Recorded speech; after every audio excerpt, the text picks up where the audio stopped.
Ladies and gentlemen, my name is Gautam Bhimani. I'm very, very privileged to be back here again.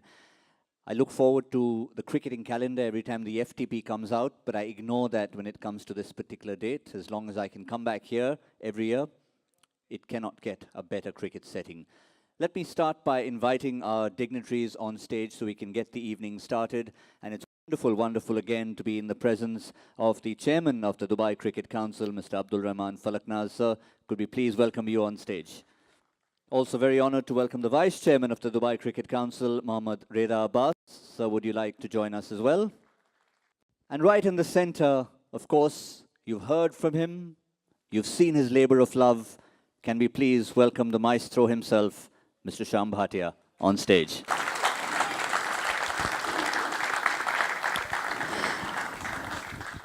Another legend this year who battered batsmen into oblivion. I'll throw one number at you, 40,850. We love statistics, don't we? Here's one you may not know. 40,850 is the number of balls this gentleman bowled in his career, the second most in the history of all humankind. Please welcome the legend himself, Mr. Anil Kumble.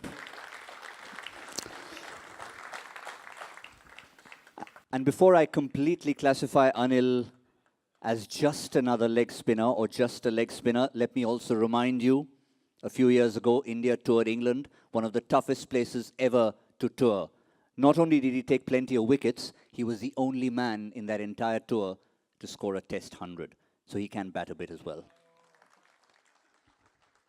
And he's got a sense of occasion, folks, by the way. When he made his maiden test century, 24 hours later, he gets Michael Vaughan out, and that happened to be his 900th international wicket. So the mind boggles when you think of the numbers associated. Honored to have you here, Anil. And also joining us on stage is somebody who might, Anil is known for a lot of straighter ones, but a few ones that turn the other way. But for somebody who likes to throw verbal googlies, you can't get a better legend. Flying all the way from Sydney, Australia, is the legend himself, Mr. Mike Coward. Welcome, Mike.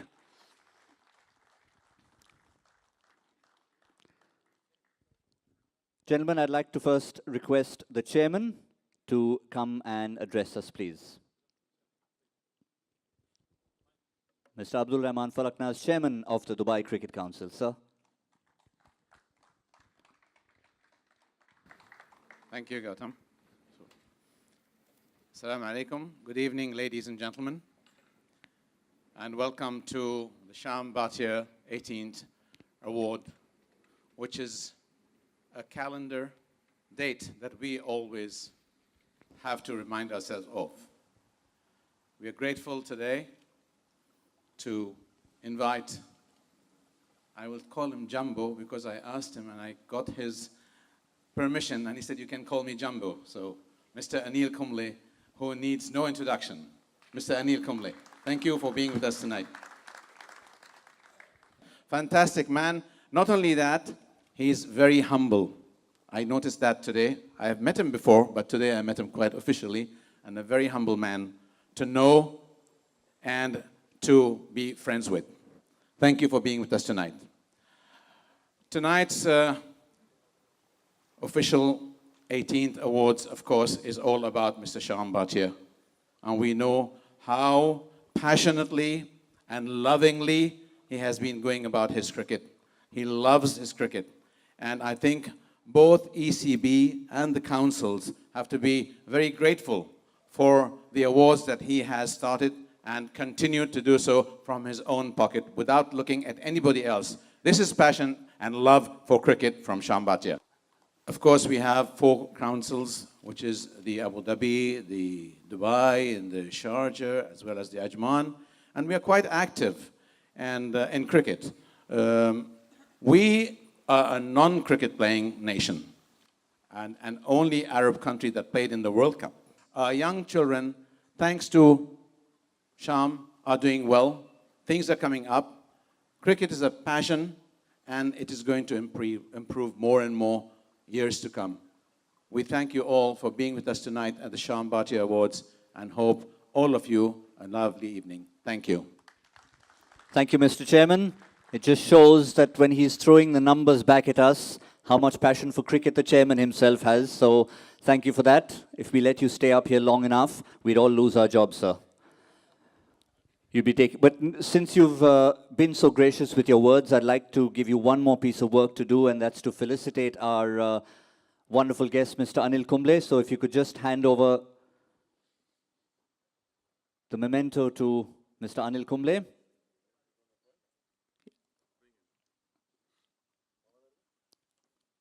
think this is something very special. We request the chairman, the vice chairman, and Mr. Bhatia to do the honors and hand this over.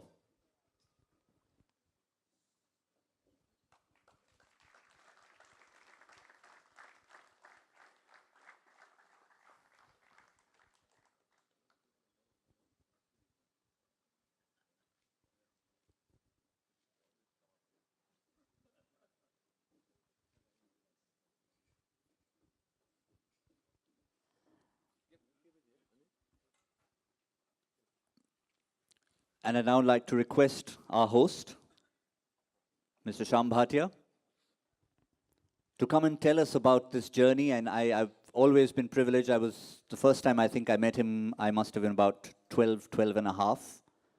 I'd like to think that was just a few years ago. How old are you now? I'm not saying that. I knew he'd ask me that. Before he picks the mic up, I quickly got that out of the way. But really, it's been a journey of knowing someone for so many years. And I saw that spark that long ago, and the result of that spark is behind you. So maybe you can tell us a little bit about that story and your thoughts on this great occasion. Yeah, it's on. Hello. Yeah. Thank you, Gautam. Mr. Abdul Rahman Falaknaz, our chairman, Muhammad Rada Abbas, our vice chairman, and very dear friend, Anil Kumble, and Mike Coward. I'm so thankful to all of you here, and my friends, cricket fraternity, and whoever are here. Thank you very much, and welcome to our awards day. Well, if you see today, our journey has just completed 2 decades. The first award was in 1998. We lost the track of any media clips and anything. You will see here on the wall, the first award, the whole clipping of press notice here, and all other photographs of awards who were our chief guest. You look at the chief guest, I say, oh my God, how this journey has completed, how many people, how many legends we have for these awards. Almost every test-playing nation's captains being our chief guest, except one, which is New Zealand.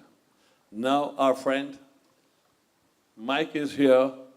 He had a very good relationship with Mr. Richard Headley. And I request him, please convince Mr. Richard Headley that what we are doing here, I'm sure we will be able to get him. Let's try our best. And friends, this is beautiful journey of my life. But I said, cricket is not my passion only. It has become a way of my life. It's museum in my home. I see it every day. I built the gym downstairs. So every morning, if I'm lazy to go to gym, this museum attracts me to go, to see what's happening, what's new, anything new, Mark, you know. And it's unbelievable. I have friends here and who have been very helpful, helping by charity, helping museum, giving me ideas endlessly. Well, everybody has spoken about Anil. You don't need an introduction of Anil.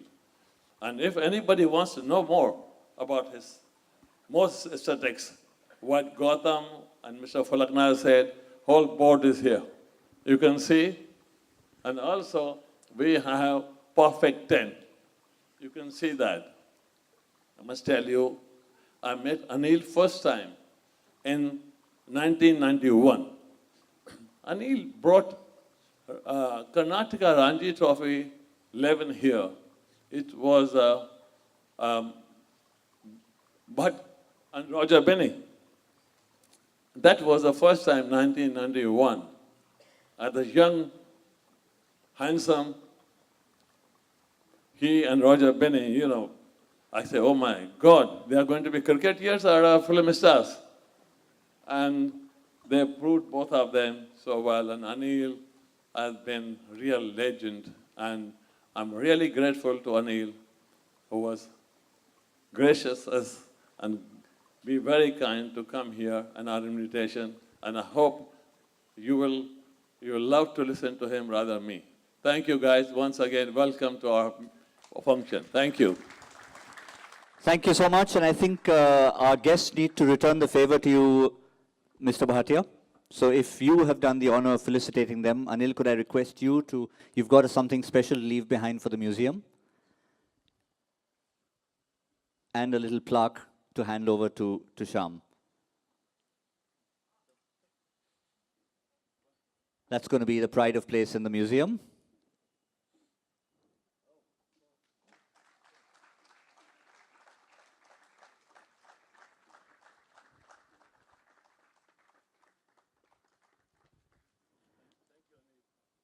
And there's a little plaque to add to it.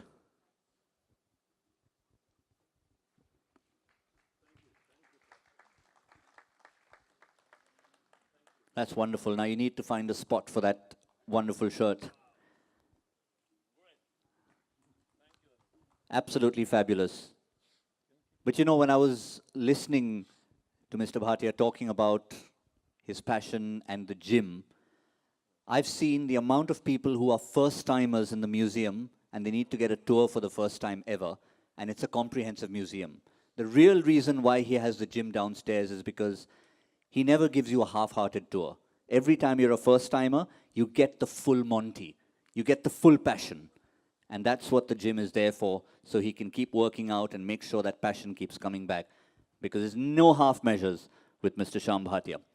Well, we've met all the gentlemen on the dais, but I'd like to now introduce Mr. Mike Coward from Australia. It's absolutely delightful to be here. Since Mr. Bhatia mentioned about that board being there with all the numbers, the statistics, the chairman, of course, outdid me in posing a few numbers for Anil. Really, if you go through his full career, you'd need more than his museum to put it all together. But when it comes to facts and figures, I know Mike Coward has an encyclopedia hidden right in there. So before we actually get Anil in, let me just welcome Mike onto the stage. Mike, long flight from Sydney, but it's so good to have you here. Thank you, Gautam, and it's a joy to be here. A joy to see Anil again, and of course to see Shyam, because we go back a while with his wonderful portraits books, of course. And that's one thing we should mention early, of course, is his philanthropy is well known. Cricket for Care, the work he does, particularly in the developing world, in the cricket's developing world, has been outstanding. And we launched the portraits book in Sydney when about 2005, I think, and Vilma was there. We had quite a happy time in Sydney there, Nian Chappell, Clive Lloyd and all the boys. So it's lovely to be back here. I was first here in 1985 with Alan Border's team in Sharjah. Now, I have to interrupt you there. 1985, would you have imagined if someone had told you then that a few years later you're going to be at this museum, this wonderful setting, these palm trees, few yards away you've got this fabulous cricket stadium, international cricket being played here? Would someone have said, they're kidding? Exactly. I mean, it just the development has just been astonishing, absolutely astonishing. In 1985, Graham Morris, the distinguished cricket photographer from England, said, we have to get a shot because it's the first time Australia had been into this part of the world as a cricket team. So it wasn't difficult to get Alan Border on kneeling down in the desert. There was plenty of desert around Mr. Bakata's stadium at that stage. So, yeah, I look back with great affection. We've been back periodically, of course. The Australians played Pakistan in test matches here in 2001. And so it really has, a lot of Australians, cricket folk, have got a great affection for the place. And one final question I'm going to throw at you. You were one of the recipients of that full Monty tour of the museum. What was your first impression of this labor of love? Yeah, it's fantastic, isn't it? I mean, I'm lucky because I spend a lot of time with the Bradman Museum and International Cricket Hall of Fame in Bowral, outside Sydney, which is one of the great museums of the world. And of course, Shyam's been there and knows Rena Hoare, the executive director, and the curator, David Wells. So it's interesting to look at, it is a different style of museum and a more contemporary one in some ways. And I think that's where a lot of the impact lies. So it's tremendous, and one of these days it might even become a public place, Shyam. We never know. Streams of people could be coming through in the future. But no, it is really very special. All right, so let me let you into another little secret. You might be wondering why was both Mike and myself sharing a dais. Well, it's because when Mr. Bhatia decided to invite Anil Kumble and he graciously agreed to come here, we suddenly realized that when there's one man who's capable of taking 10 wickets in a single test innings, it's not enough just to have one person to be throwing questions at him. So we've given a double dose to Anil. A legend like that. Anil, I'd like to welcome you. And before I hand you over to the good Australian gentleman, and you've been faced with a few Australian journalists in your lifetime, I'm going to open with a few questions of my own, Mike, with your permission. You can be so provocative, you can. I have to tell you, everyone said the most wonderful things about the gentleman standing next to me, but if I have to count all the cricketers in the world, he's the only man who nearly cost me my job and my career. Anil, am I allowed to tell the world why? You can go ahead. I will, he says with a smile. Well, let me quickly take you back to Antigua many, many years ago, the year 2002. And I was supposedly given the onerous task because this gentleman had been hit and gone to hospital. And I was told that go and find out, as a good journalist, what's the update, and we'll take it live just before the tea interval. So I go speak to Andrew Lepus, the physio of the Indian team, get an interview with him, and I come back very proud of myself, having done a great day's work. I said to my boss, I said, all sorted, I have the news for you. Mr. Kumble's got a broken jaw. He's going to have to have a plate inserted. He's going to take no further part in this match. And I thought I'd get a pat on the back. Instead, I get the yelling of a lifetime from my boss. You have no idea what you're talking about. I said, I'm telling you, I've just interviewed the physio. Anil Kumble is taking no further part. He's flying back to India tomorrow morning. He says, turn around. I said, look, I've done my job. He says, turn around. I turned around, and I see a guy with his jaw bandaged, just about at the top of his bowling run-up, about to bowl to Brian Lara. And I'm thinking, why do you do this to us, Mr. Kumble? Do you have any answer to that? How inconsiderate you can be to us, Anil? I'll answer this, and then I'll also share my thoughts on Shyam Bhai's museum and the event itself. I think that I thought that was the best way of getting Brian Lara out, because I don't think Brian was looking at the ball. He got scared looking at my face. That was one of the other variations that you come up with as a bowler. No, I think I always believe that if my shoulder was fine, then I was fine to bowl. So my shoulder was fine. You didn't check with Andrew Lepus if the shoulder was fine, so that was your mistake. No, good evening, everyone, gentlemen on the dais. Shyam Bhai, thank you so much for inviting me here. It's always a pleasure coming to your home, and it's a cricket environment here, and the Cricket Museum is something that is very special. It's great to see my good friend Mike, who describes the game in a very, even if someone didn't know the game, if you read Mike's articles on the game, you would start falling in love. And Sunny Bhai in his speech there on the museum, he did speak about the importance of people like Shyam Bhatia for the game. And I endorse that. Without people like Shyam Bhatia and the cricketing fans, I don't think we could be standing here in front of you. So thank you so much.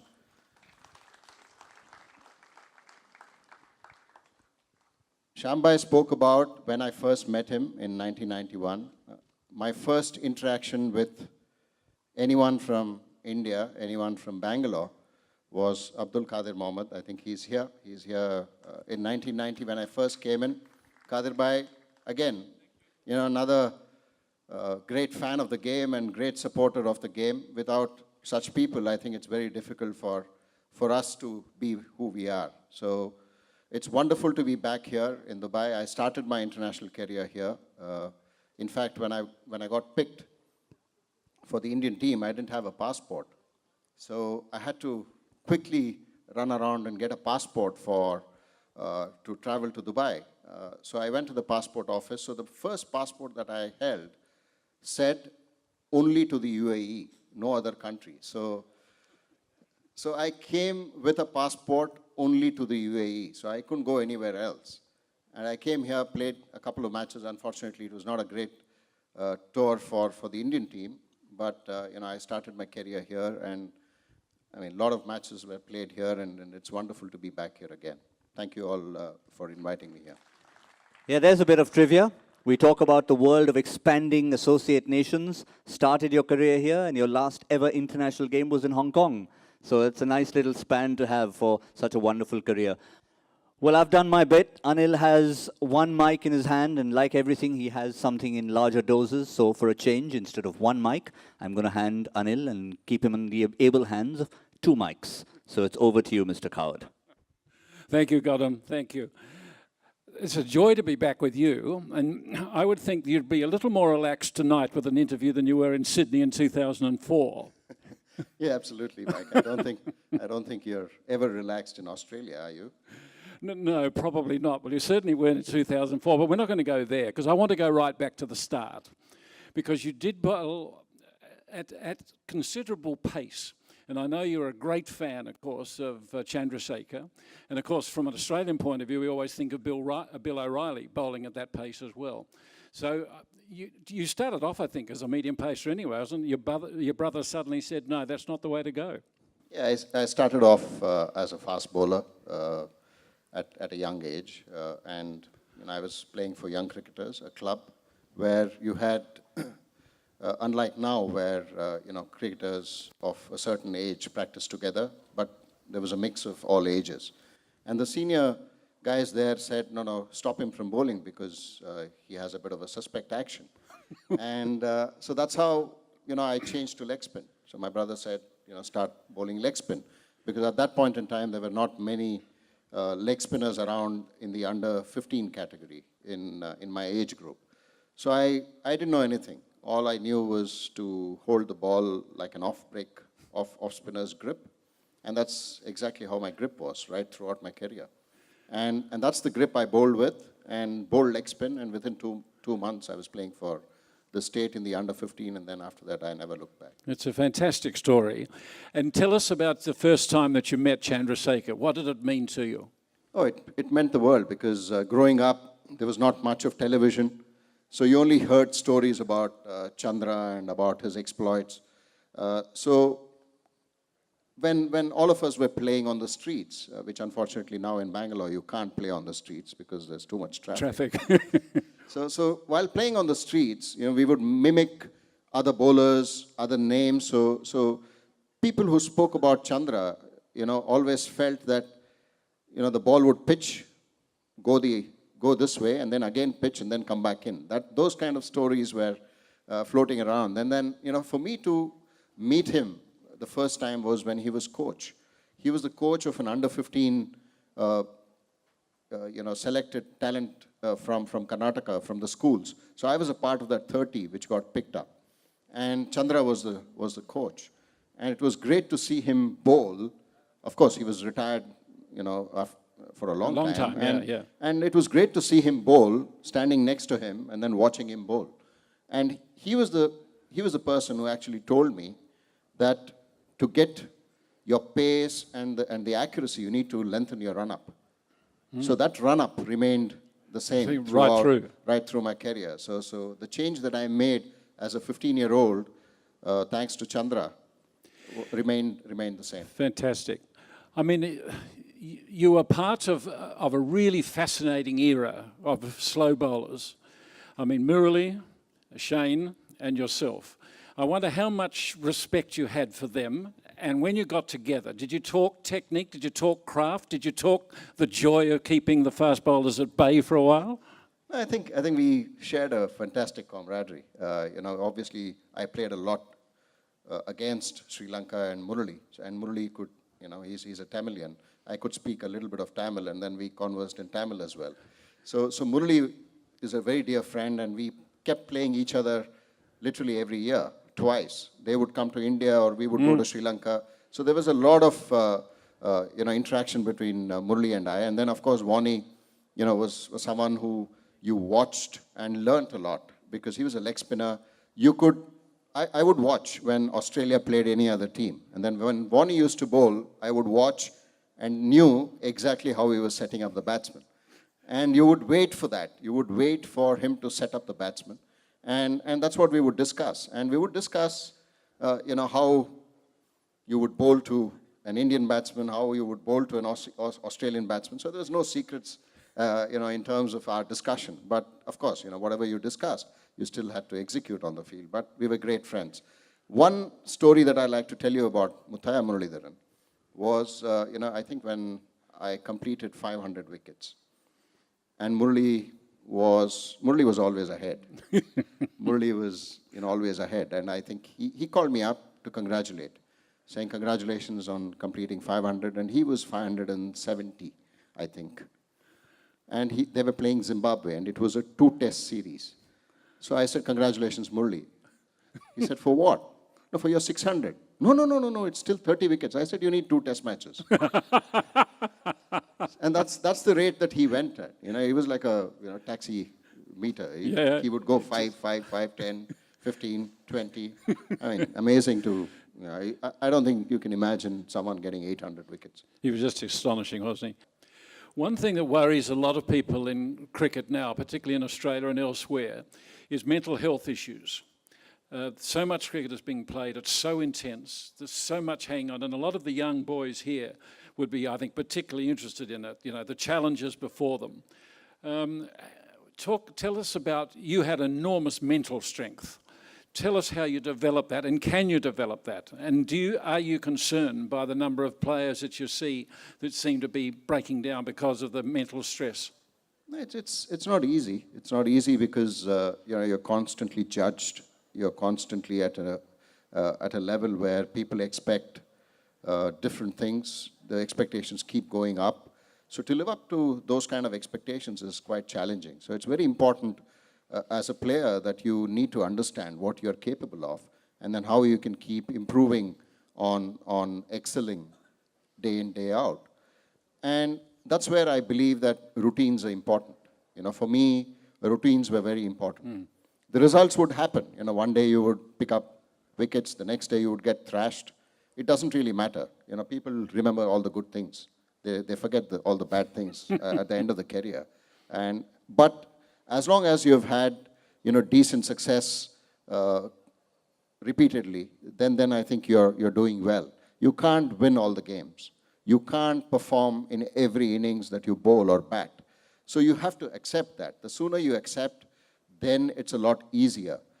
And again, it's very important to stay focused on what you want to achieve. So that's why I felt the routines really helped, whether it was at practice or after practice. So for me, it was very important to do things, although it was quite boring, you sometimes become mechanical, and then you keep repeating. As a sportsman, all you know is going to the ground. And people came up to me and said, you have traveled the world, you must have seen the world. I said, no, all I know is a hotel and the way to the ground, that's all.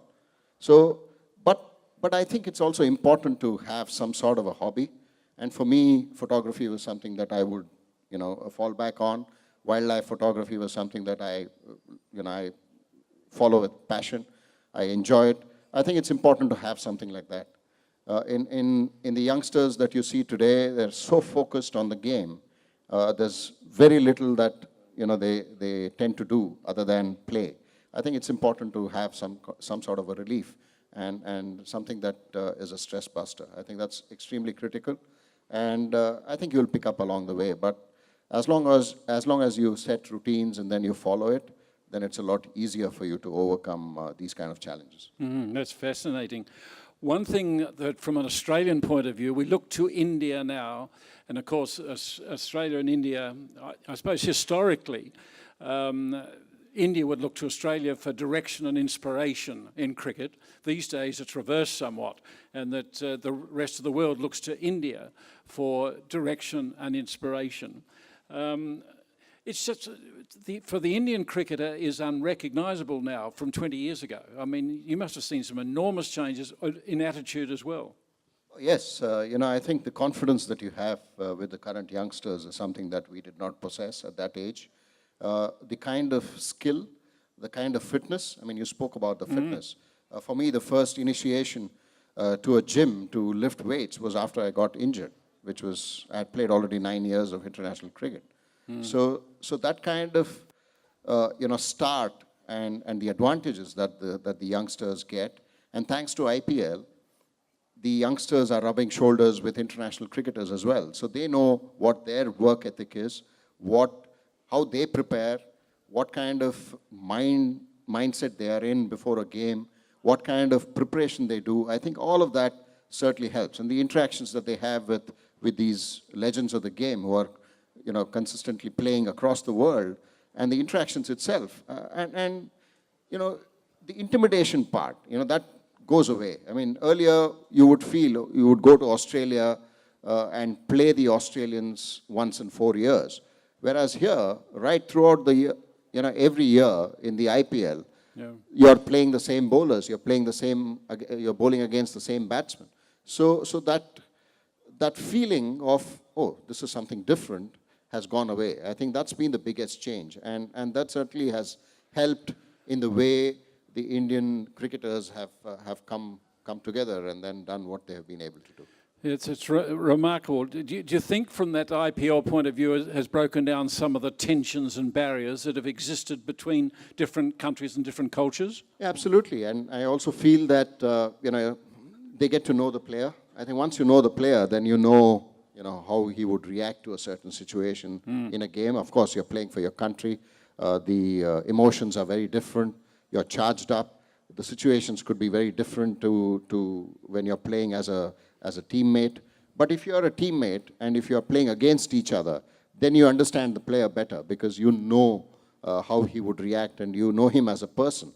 And that's something that I think the IPL has done. Of all these players coming together for a couple of months, has only helped understand each other better, learn from each other, and also possibly interact a lot more when they travel outside of India. Well, we can't close without a little chat about the tenfer. I mean, it is the most remarkable statistic.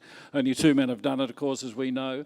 Take us back to that day. I know you like playing at Feroz Shah Kotla, and you like playing in Sydney as well, particularly, didn't you, as 2 grounds that you loved. But just tell us about that occasion. I mean, it was remarkable, isn't it? Yeah, it was. Probably I was destined to get all 10. It was Pakistan coming to India after almost 13 years. The last that they came to India to play a test series was Sunil Gavaskar's last test series in 86, 87. And that was the last time that Pakistan had been to India. So the pressure when you play Pakistan is you have to win. I mean, that's the pressure to win is anyway there, but with Pakistan, you have to win. You better win. So we had lost the first test very narrowly. I mean, we lost it by 12 runs, and we were in a really good position in Delhi. Pakistan had to score 420 runs in the last innings to beat us, and there were 100 for no loss at lunchtime. So when I came back to the dressing room, we had a bit of a chat. The coach, who was Anshuman Gaikwad, had a bit of a chat, and it was all about, come on, let's pick up a wicket, because once you get a wicket, it's not easy for a new batsman to settle in those conditions, because the odd ball was keeping low, the odd ball was kicking up, and it was too paced, so it was not easy for a new batsman to come in and adjust, and the ball also was new. So once it got older and softer, it was a bit more challenging.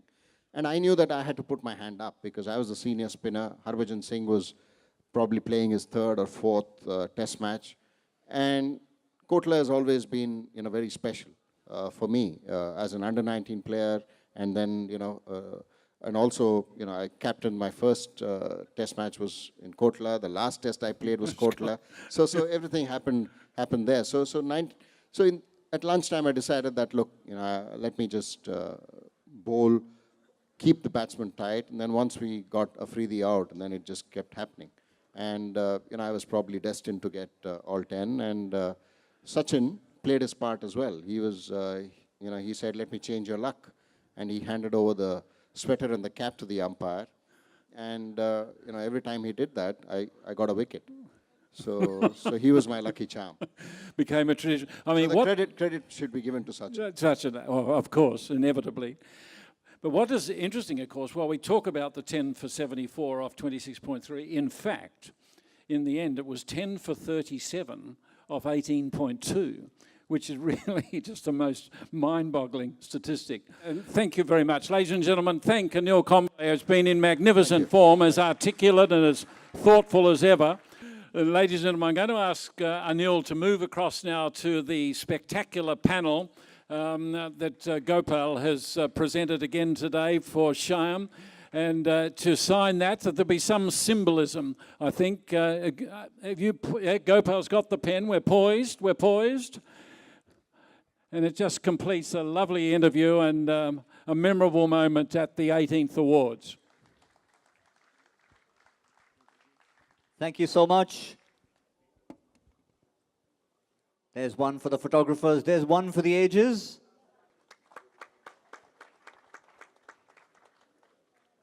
Thank you, Anil, once again for endearing us with those words. And a big round of applause to Mike Coward. Thank you, Mike, for coming down and having that wonderful conversation. The part I liked most, Anil, was your little Muthaya Muralidharan anecdote. That was brilliant. I'll never forget that. Every time I see Murli bowling, I see a photograph of him, I'll think of a taximeter going up in 10s and 15s and 20s. But the one thing Murli couldn't do, because he went like a taximeter, he never had a sense of occasion. He would get out anybody. Tail-enders didn't matter for his landmark wickets. Anil, on the other hand, had a great sense of occasion.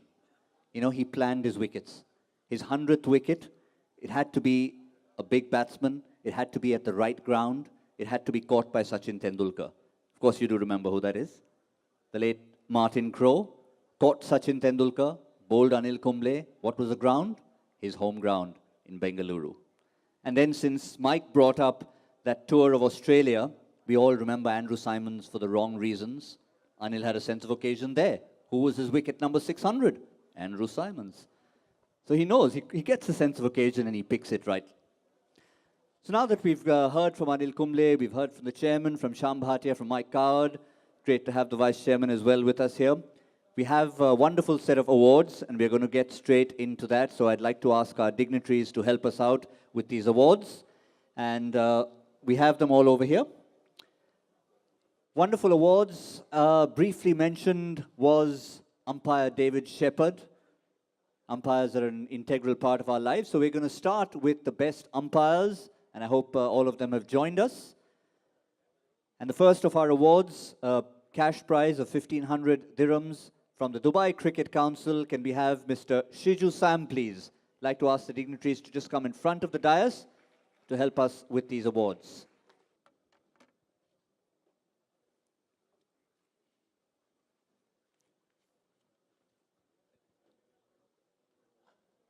It's always good to recognize the guardians of the game. From the Abu Dhabi Cricket Council, can we have Mr. Mohammad Wahid Butt, please? From the Abu Dhabi Cricket Council, are you with us?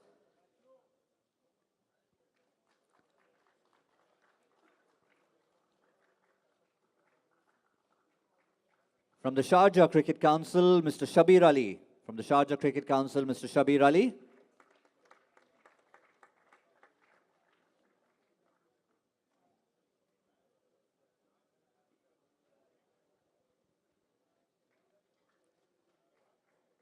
Finally, the fourth of our umpires tonight, from the Ajman Cricket Council, Mr. Irfan Khan.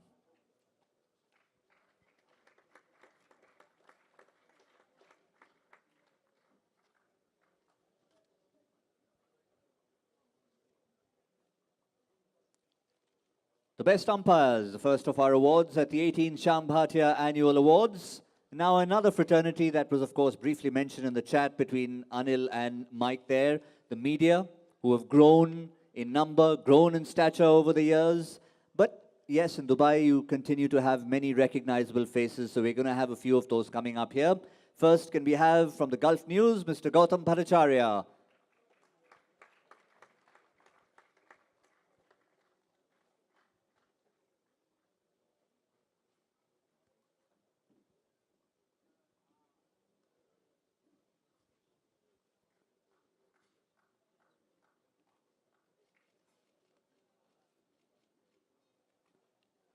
And next, from the Khalij Times, Mr. Sunil Vaidya.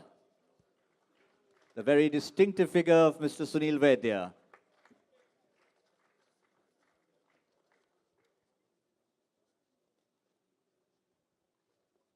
Had the pleasure of working with him last year.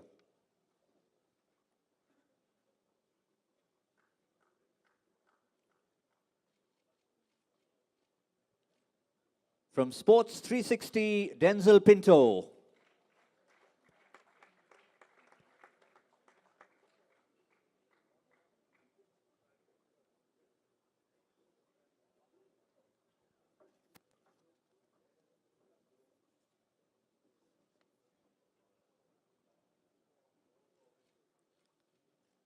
And from Gulf Today, Mr. Muhammad Abdullah from Gulf Today.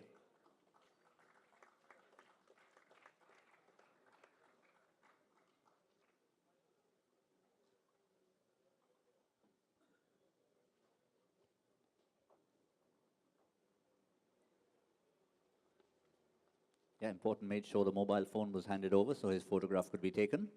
It's always an important part of an awards ceremony. Right, again, something I have to say was mentioned during the conversation, and it's so good to see the ladies in the house here in the UAE playing the qualifying games, and today to recognize the ECB Woman Cricketer of the Year for a sum of 2,000 dirhams and a memento to someone who I believe has been picking up Man of the Match or Player of the Match awards rather for fun. Won, what, 4 it is, I think, in 4 games.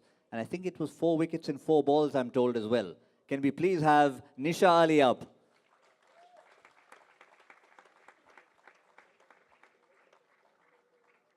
Yeah, for the 4th time. Anil, have you ever taken 4 wickets in 4 balls? Never. Nisha, you've got 1 up on Mr. Kumble. He might have taken all 10 wickets, but never 4 in 4 balls.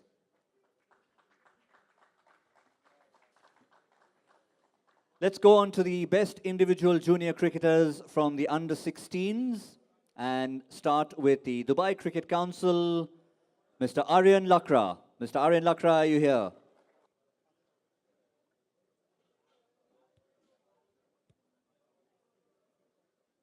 Being picked up by the very proud father.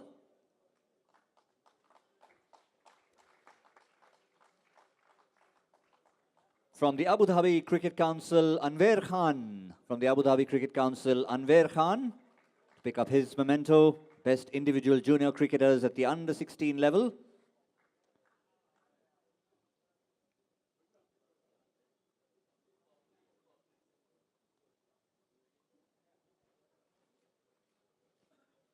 And now from the Sharjah Cricket Council, Ansh Tandon. From the Sharjah Cricket Council.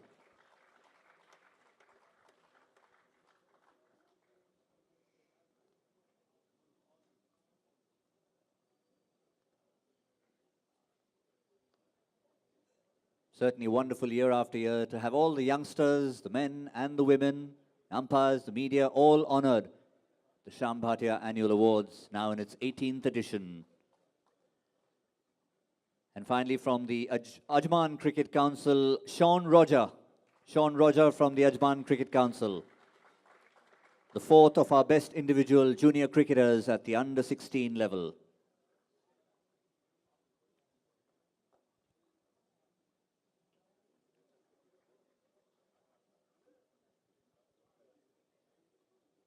Certainly an honor for all the youngsters to be up here with the delegates, with Mr. Bhatia, and of course our chief guest, Mr. Anil Kumble. Next, our best B division cricketers from the Dubai Cricket Council, Abid Chaudhry. Abid Chaudhry, a sum of 1,500 dirhams and the memento.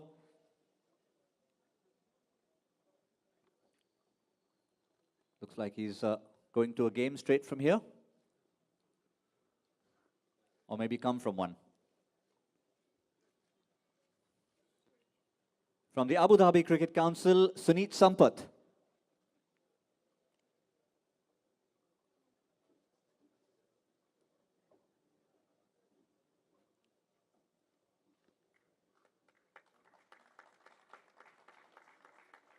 Well done, Suneet. And from the Ajman Cricket Council, Babar Ghazanfar. Babar, are you here?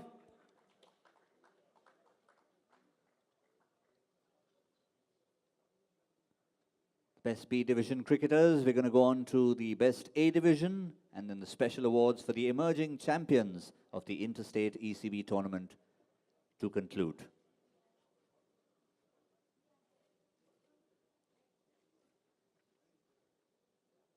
Our next set of awards, the best A division cricketer. We start again with the Dubai Cricket Council and start with Adnan Mufti. Adnan Mufti, a sum of 3,000 dirhams and a memento to accompany that. Adnan Mufti, are you here?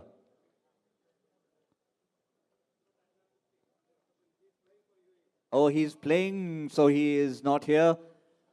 Certainly an honor to represent the national side.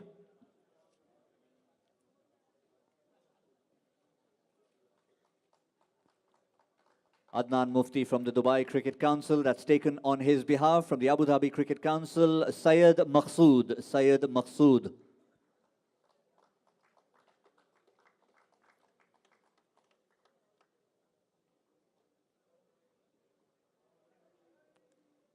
Recognizing cricketers at every level of the game here in the United Arab Emirates, from the youngsters, players in the national team, emerging players. It's a wonderful platform for all of them. From the Sharjah Cricket Council, Rohan Mustafa from the Sharjah Cricket Council.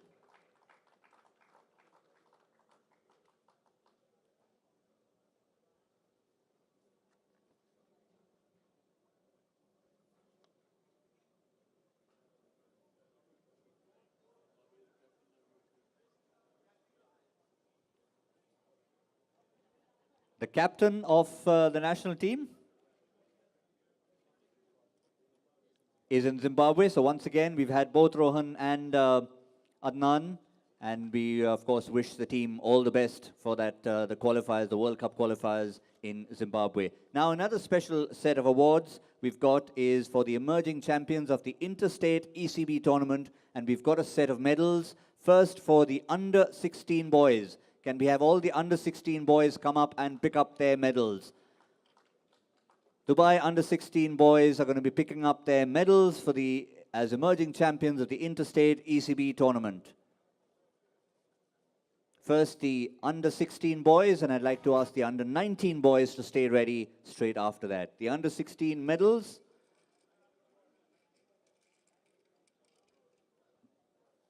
Come on up, all in a line. In no particular order. See some of them very nattily dressed.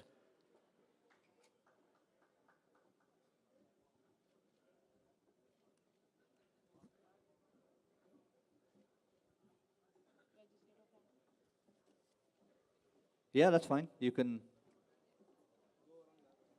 yeah, go around that way, or you can jump off stage if you want. It's not too high. You're all athletes. Yeah, we're going to get them all back for the group. So everyone who's going down, we want the group photo right now? Okay, boys, come back up. Get in there once you've got your medals. Everyone, the entire under-16 lot, get a group photograph.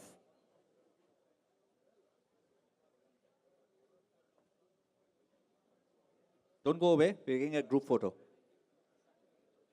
Come on, get in front. Once everyone's got their medal.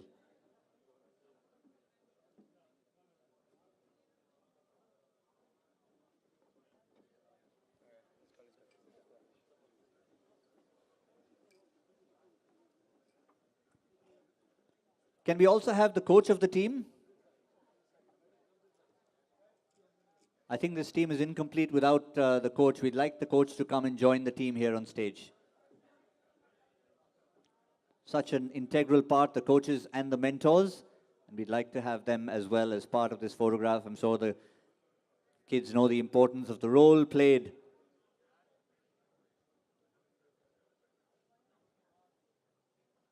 by all our coaches, mentors, and teachers.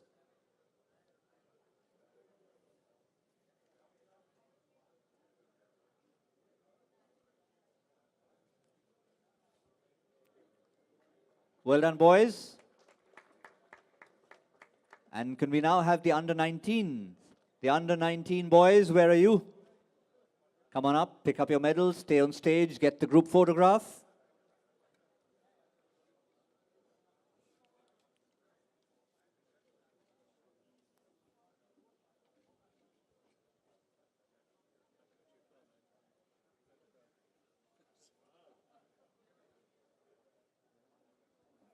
Don't disappear, boys. Group photograph once everyone's got their medals.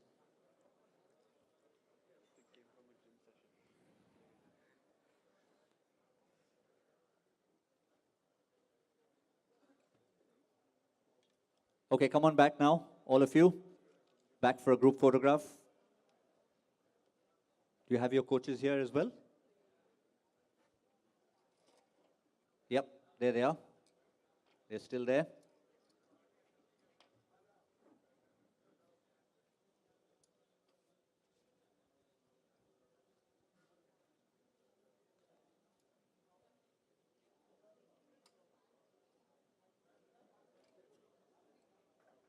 Thank you and many congratulations to all the wonderful under 16, the under 19 boys, to the girls here, wishing them all the best for the rest of the tournament, and the players from the A and B division.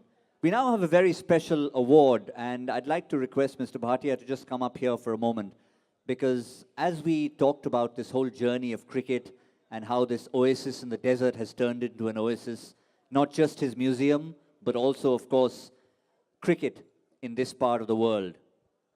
Mike Coward was here many years ago, and he saw the inception of it. I came 10 years after that. But really, if you think of cricket in this part of the world, there's one name that always comes to mind with the birth of cricket. And Mr. Bhatia, I'd just like to say a few words about the gentleman before we confer the Lifetime Achievement Award upon him. Friends, I came to this country in 1965. We were playing cricket, and among ourselves, with Mr. Falaknaz, Mr. Rada Abbas, and all of us, then suddenly somebody appeared on the scene. And he created a tournament. And that tournament, any team participated, partisan tournament, and each and every player will get 100 rupees, which were never had in this part of the world. And then from the cricket grew up, everybody was hooked up the game, and then you saw the development of the game. First international game happened was between Pakistan, and the Indian 11 was a Sunil Gavaskar 11 and Javed Miandad 11. That's the beginning of our international cricket. And there comes the man who is really developed and supported UAE cricket game and where we are today. I'm really proud of him, and all of us are proud of him. Gautam can tell us who the person. Yes, of course, the name that we've all heard of even before we even made it to this country, Mr. Abdul Rahman Bukhatir. Can we have a huge round of applause? And we are honored that Mr. Waleed Bukhatir, his son, is here with us to pick up this Lifetime Achievement Award on behalf of the gentleman who has done so much and truly turned the desert into an oasis. Mr. Bhatia will be handing over this wonderful memento to Waleed Bukhatir, who's going to pick it up on behalf of Mr. Abdul Rahman Bukhatir.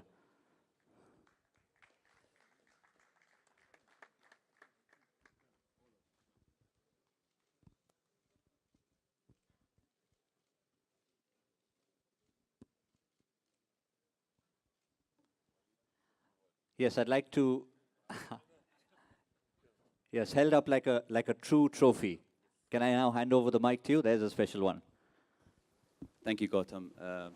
Mr. Shyam Bhatia, distinguished guests, Mr. Abdurrahman Falaknaz, Mr. Muhammad Rida Abbas, Mr. Anil Kumble, ladies and gentlemen. I'm honored to be standing before you here to receive such a prestigious award, the Lifetime Achievement Award, for one man who has brought cricket not only to Sharjah, but to the region, to the Middle East. Not only to the Middle East, but has taken cricket to every house in the world through a channel called 10 Sports. It was an opinion from some experts 4 decades ago that don't waste your time developing a ground. In this environment, it is not a cricket-friendly environment in terms of ground. But his vision was beyond that. His vision was to make sure that he hosts as many international matches as he dreamt of. And today, we are celebrating 238 one-day internationals in Sharjah, by far the highest worldwide.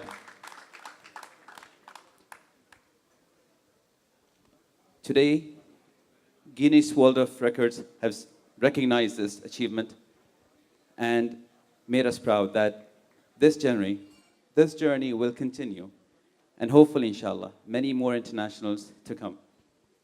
This man, I feel, deserves this Lifetime Achievement Award, not because only he loved cricket and cricket fans loved him, but the man had further vision.